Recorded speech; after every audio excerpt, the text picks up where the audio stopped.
লইয়া থাকি বৈশা রাস্তার মাথায় ঘাগালের বাজারে ভিক্ষাকারে নামরে আমার কাছে খাটি লুয়া দাও খাওয়া যায়।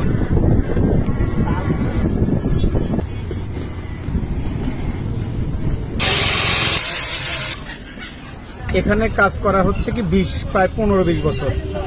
আর তোমার আব্বা আছে টানা কত বছর ধরে? টানা 60 বছর ধরে তোমার বাবা এখানে কাজ করে। আর তোমরা ভাই তিন ভাই এই কাজ করি।